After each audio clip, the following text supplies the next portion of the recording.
Pessoal, bom dia, paz do Senhor, uma manhã de muitas bênçãos nessa sexta-feira, hoje dia 18 de novembro, que Deus possa ministrar a sua palavra uma vez mais aos nossos corações. Eu peço que você curta esse vídeo, se inscreva no canal, compartilhe, comente, aqueles padrões aqui da plataforma, aqui do YouTube. 3 projetos acontecendo, se você quiser participar, fazer a inscrição, esse projeto tem sido uma bênção. Se quiser conversar comigo, projeto de aconselhamento individual, chamada de vídeo. Se quiser saber sobre restauração, projeto Meu Deserto, sobre restauração de vida e restauração de relacionamento. Se quiser aprender mais da Bíblia, projeto Pão da Vida, que é um grupo de estudo da palavra, leitura bíblica e desenvolvimento de mensagem. Vou mandar um zap aqui embaixo para fazer a inscrição. Realizando a inscrição, você vai acessar todo o conteúdo disponível desses 3 projetos, tá bom? Pessoal, olha só, o texto da palavra de Deus, ele diz assim, nós vamos meditar nesse texto. Eu só achar aqui que às vezes eu me perco um pouquinho. Mateus 13, versículo 44, diz assim a Bíblia: Também o reino dos céus é semelhante a um tesouro escondido num campo, que um homem achou e escondeu, e pela alegria dele vai e vende tudo quanto tem, e compra aquele campo. O texto aqui ele fala de um sentido profético, de algo que já aconteceu dentro de um contexto histórico. E isso aqui eu vou trazer lá no Pão da Vida com mais detalhes, porque esse tesouro escondido num campo também aponta para o período ali em que a palavra ela estava escondida e aproveu o Senhor levantar um homem, um único homem, que através desse homem o tesouro, aqui, todo aquele conhecimento que estava ali sendo escondido foi revelado novamente, que era a própria palavra, as revelações da palavra de Deus. Esse homem foi Lutero, a Reforma Protestante, e nós sabemos que esse período foi um período onde que a Bíblia tinha sido traduzida, colocada numa língua morta, e ninguém tinha acesso à Bíblia. Então, a partir dele, aproveu o Senhor testificar no coração dele e aquele homem que estava ali dentro da igreja romana, um servo de Deus, ele pegou e traduziu e tornou acessível o conhecimento da palavra. Mas esse texto, ele fala muito com a nossa experiência. Um homem achou um tesouro no campo. Pessoal, aqui eu vou abrir um parêntese. Peço que vocês tenham paciência, porque é barulho de máquina. Eu já falei que virou um verdadeiro canteiro de obras aqui no meu bairro. Então, assim, a gente vai seguindo, mesmo com essa barulhada toda. Esse homem achou um tesouro no campo, um tesouro escondido no campo. E ele achou o tesouro que estava escondido e escondeu novamente. E pela alegria, pelo gozo desse tesouro, a alegria que esse tesouro promoveu no seu coração, ele vai e vende tudo que ele tem e compra aquele campo. Só era possível ele se tornar dono do campo dono do tesouro, se ele comprasse aquele campo. Essa era a única forma. Então era necessário, ele não poderia pegar o tesouro pertencia ao dono daquele campo. Quando nós falamos de tesouro, obviamente o maior tesouro que um homem pode ter é a salvação. A salvação em Cristo Jesus. Esse é o grande tesouro escondido. Um tesouro que foi achado por esse homem. Em algum momento nós achamos esse tesouro. Foi um acaso. Foi uma coisa que aconteceu e nós não esperávamos. Talvez houvesse até da parte daquele homem o interesse no campo. Talvez houvesse. Ele estava ali fazendo o quê? Então, ele estava ali com algum outro interesse que não o tesouro escondido.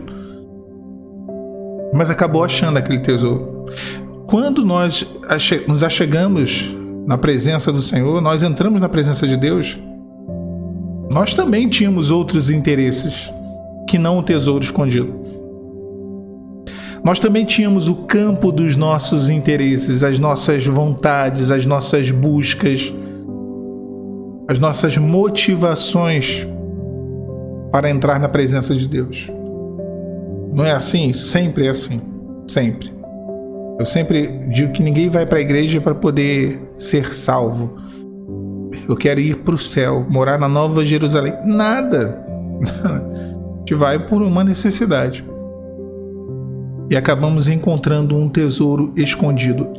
Alan, você está dizendo com isso que a salvação tem que ser comprada? Não, ela já foi paga. O preço já foi pago. Ela já está paga, né? Essa salvação, através da cruz do Calvário. Tetelestai, está consumado. O preço foi pago. Jesus pagou o preço por nós. Agora o texto lá de Isaías vai dizer assim: vinde, comprai sem dinheiro. Estava falando de comprar água, de comprar comida, de comprar os recursos necessários para se manter vivo. Também fala disso, dessa salvação que nós compramos sem dinheiro. Como nós compramos essa salvação sem dinheiro? Crendo. Essa é a moeda do reino de Deus. Crendo.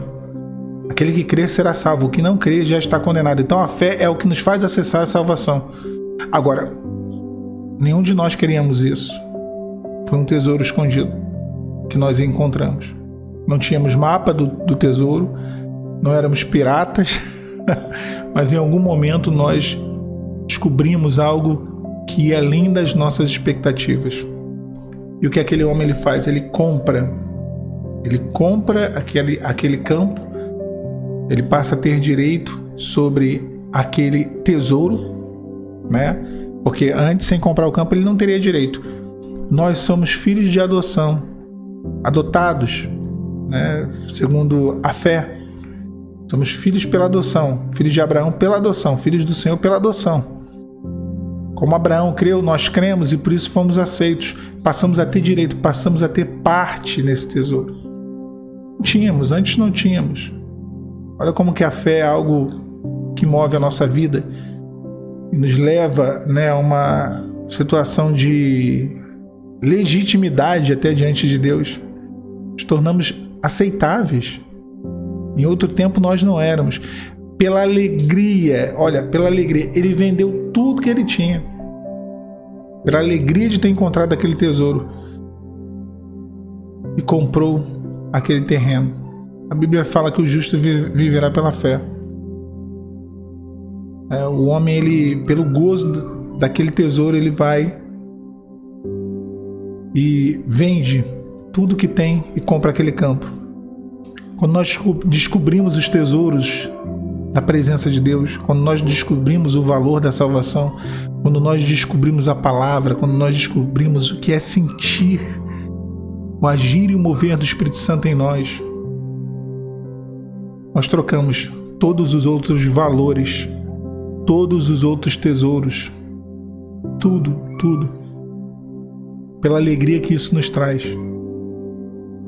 Por essa alegria, por essa felicidade na qual antes não tínhamos experimentado na nossa vida inteira. Eu me lembro, a primeira vez que eu entrei na presença do Senhor, eu conversava sobre isso esses dias. Eu ganhei uma Bíblia da Alphalete, se eu não me engano, era a Bíblia. Uma Bíbliazinha, parecia um tijolo, desse tamanho assim, pesada.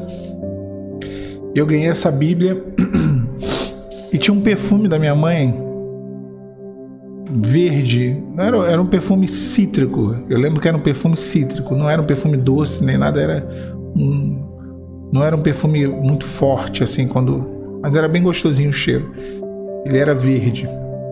Eu não sei o que aconteceu com esse perfume, ele quebrou e derramou na Bíblia.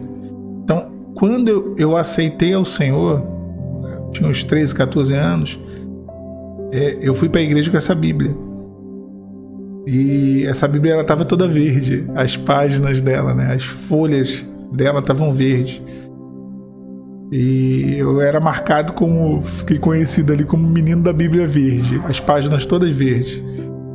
Mas uma coisa interessante, o cheiro daquela Bíblia, que era o cheiro daquele perfume cítrico, marcou de uma forma absurda.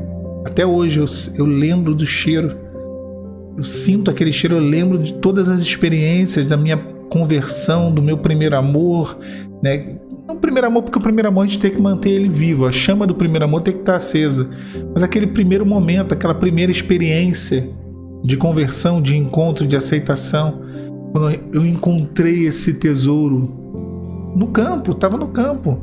Eu estava indo para a igreja procurando um certo alento, até tinha um terror psicológico da parte da minha irmã, que ela dizia que quando eu tivesse com 12, 13, 14 anos eu já saberia o que é certo e o que é errado. Se eu não escolhesse o caminho do Senhor, eu ia para o inferno. Então havia um terror psicológico ali, um terrorismo gospel. E eu fui e achei um tesouro. Pela alegria daquele tesouro, eu vendi tudo que eu tinha, ou seja, tudo que eu tinha aqui fora, né? Mesmo sendo tão novo, mas que para mim era prioridade. Eu tinha as minhas prioridades: amizade, brincadeira, futebol, aquela coisa de criança na rua. E eu já não tinha mais lugar, já não havia mais espaço para aquelas coisas. Já não havia mais espaço para aqueles amiguinhos que iam me tirar da presença do Senhor. Já não havia mais espaço para os traumas do passado, porque ali recente, alguns anos atrás, eu tinha perdido avô, avó e meu pai, e minha mãe quase morreu também, por conta de uma doença. E aquilo tudo ficou para trás, pela alegria de ter encontrado esse tesouro. Eu sei que você encontrou um tesouro nesse processo que você está vivendo, nesse campo. Você talvez tenha saído em busca de algo e encontrou algo muito além daquilo pelo qual você buscava, daquilo que você procurava. O grande segredo ali foi que ele vendeu tudo, ele se desfez de tudo aquilo que ele tinha, das coisas, dos valores dessa vida. Aquilo para ele não importava mais. Talvez até aquilo pelo qual ele buscava já não importava mais, porque ele encontrou algo que estava escondido. Talvez você não entenda essa mensagem agora, mas eu tenho certeza que em algum momento tu vai entender. Ou talvez você já esteja entendendo que você encontrou um tesouro escondido no meio de uma busca totalmente diferente, né? Uma busca por uma coisa. Você buscava algo, mirou numa coisa e acertou outra. E que bom que nós achamos esse grande tesouro. Que Deus te abençoe, meu irmão, minha irmã, nessa sexta-feira. Onde está o nosso tesouro, estará o nosso coração. Esse é o tesouro dos céus, que nos conduz aos céus. Que seja uma sexta-feira de ricas bênçãos para todos nós. A paz do Senhor Jesus.